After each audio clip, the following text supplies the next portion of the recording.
On August 11, 1872, at the Shanghai Wharf, 30 Chinese students boarded a ship bound for the United States. The youngest was only 10 years old. The oldest was 16. They were the very first group of young students officially dispatched by the Qing Court, the pioneers of Chinese modern overseas study program. These boys carried the hope of the self-strengthening officials in the Qing Court.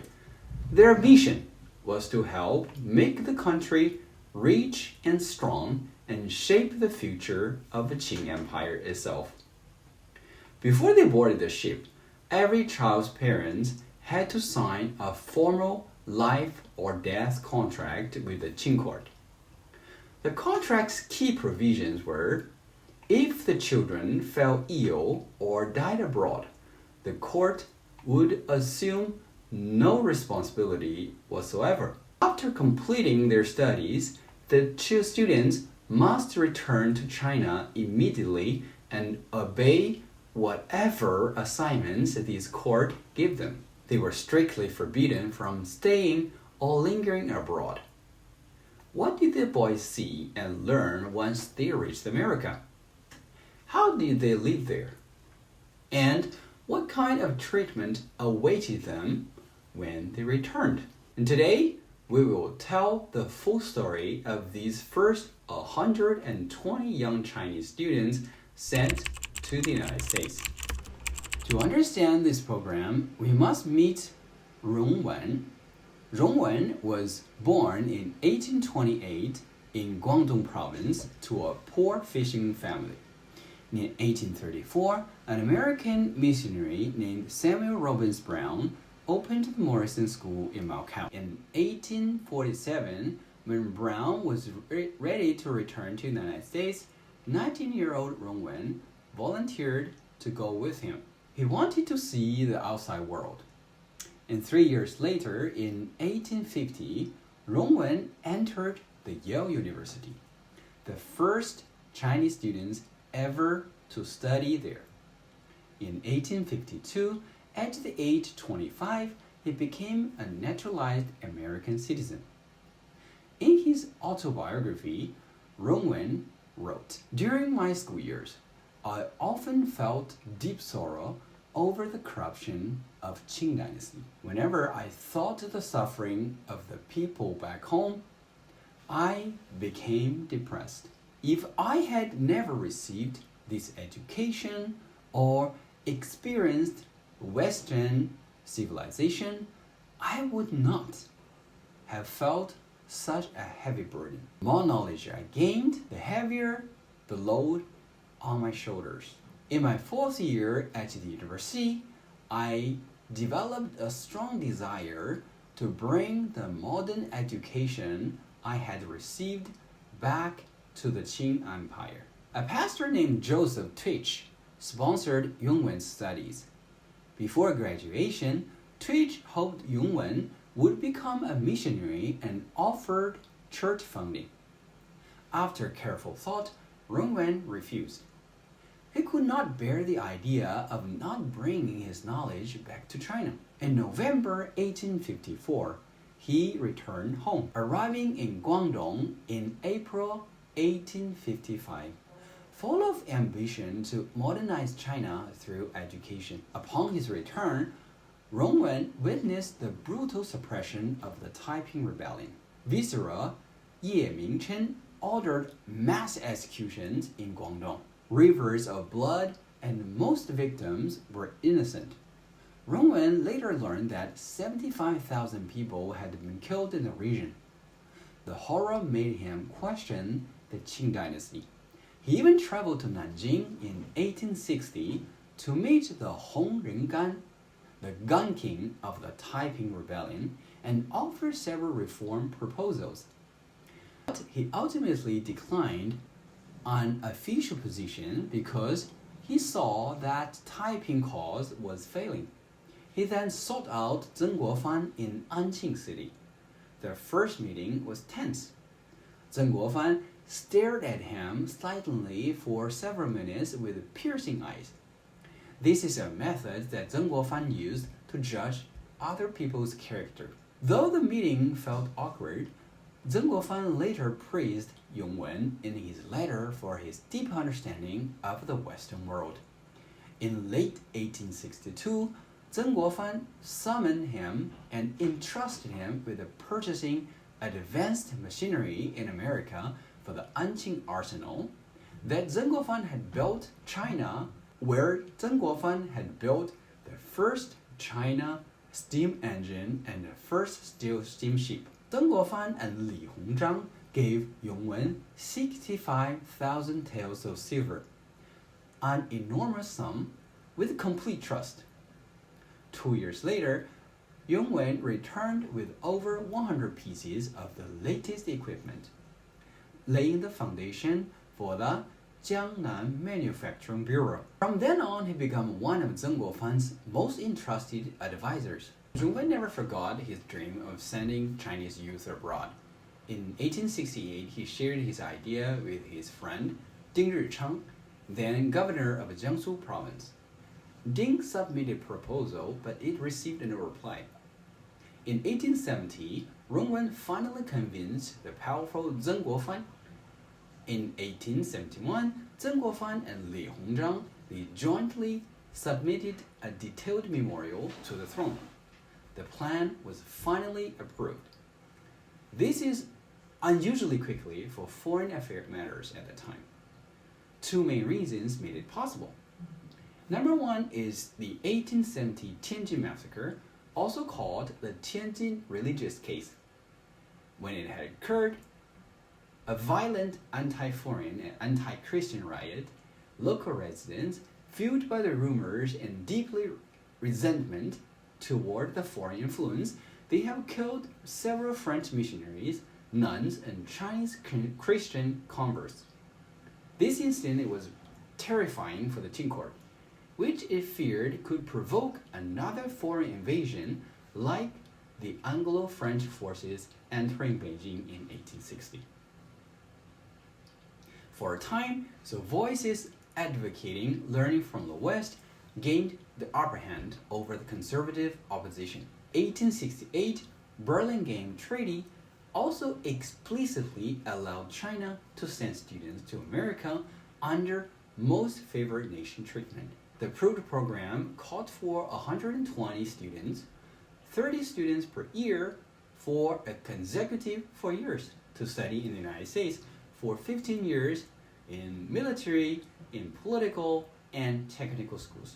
Students were allowed to be aged 13 to 20 with a solid Confucian foundation. Understandably so, they would not forget their roots. Recruitment focused on coastal provinces. At the beginning, Prince Gong initially wanted students to come from Tongwenguan, where most students were Manchu Pioneer students, but almost none volunteered. At that time, studying abroad was still widely viewed as shameful.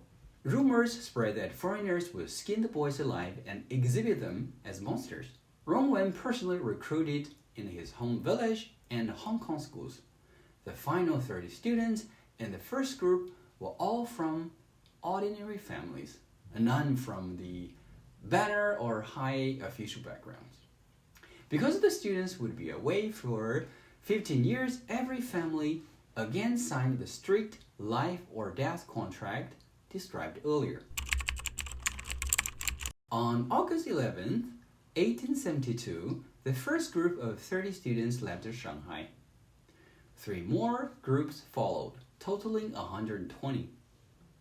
Rongwen had prepared everything 6 months in advance. Connecticut Education Commissioner B.G. Northrop suggested placing the students with American host families, and so it did. 122 students volunteered for the first group alone. The boys adapted quickly. They learned English rapidly. They studied geography, arithmetic, and continued Chinese lessons as well. They even adopted a regular bathing habit, which is rare at the time. One student, Wen Bingzhong, later recalled the warm love from their teachers and host families as unforgettable. By 1880, more than 50 students had entered the university. Of the 50 students, 22 were at Yale, 8 at MIT, and 3 at Columbia, and 1 at Harvard. The students joined clubs, played sports, and even spoke up for the mistreated Chinese railway workers at the time. The Qing Court established the Chinese educational mission in Hartford, Connecticut. Cheng Lanbin served as the chief supervisor. Cheng Lanbin is a conservative Hanlin scholar, while Yong Wen was the deputy supervisor. Cheng Lanbin was extremely strict. He demanded intensive Chinese classic study every evening and weekend and recitation of the sacred edict and the remote kowtow ceremonies to the emperor. He belonged to the conservative clan. He blocked the expenses and forbade students from wearing Western clothes, playing certain games, or fully participating in American life. Rongwen often had to mediate. Sometimes this would create a conflict between these two. Later supervisors, the commissioner had 4 chief supervisors in total. Later supervisors faced the same intense conservative pressure from Beijing. They do not want the students to be completely adapted and integrated in the Western society. They do not want the students to forget their roots. Each one tried to prove loyalty by being harsh on the students and blaming Yong Wen. In late 1880, a censor impeached the program, claiming that students frequented churches and read too little Confucian literature and were becoming fully westernized. A fierce court debate then followed. Zheng Guofan and Ding Zhichang were gone at the time. Only Li Hongzhang defended the mission.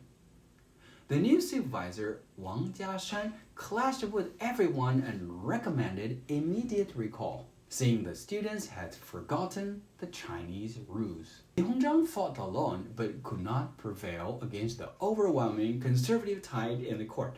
By this point, the majority of officials and a powerful Qingliu, or pure stream faction, opposed the program.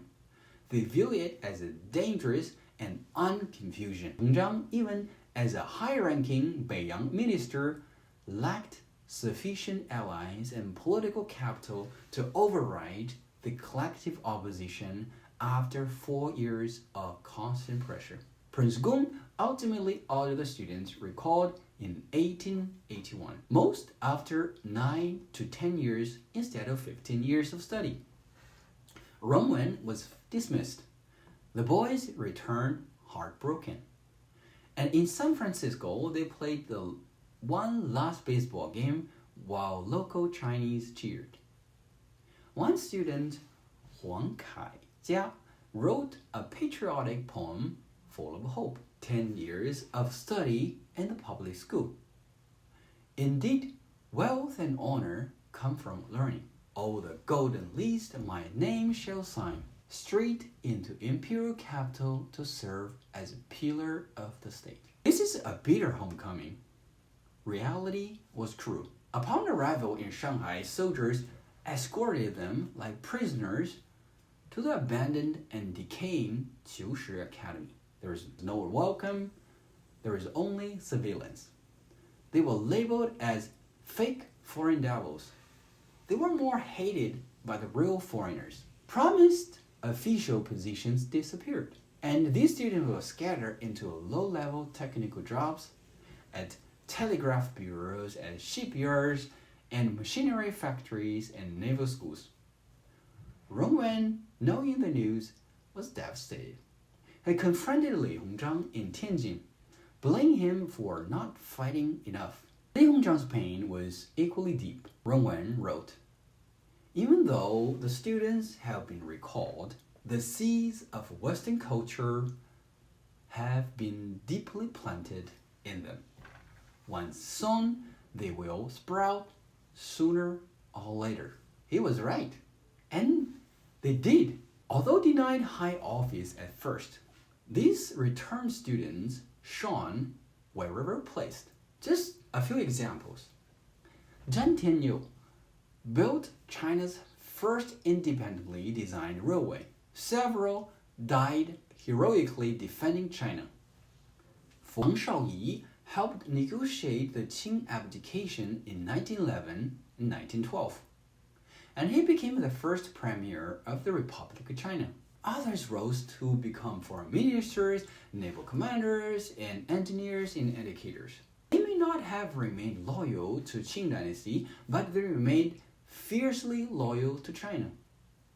The 120 boys of the Chinese educational mission, though recalled too early and proliterated, become one of the earliest and most important bridges between China and the modern world. Their story remains a powerful chapter in China's long journey toward modernization.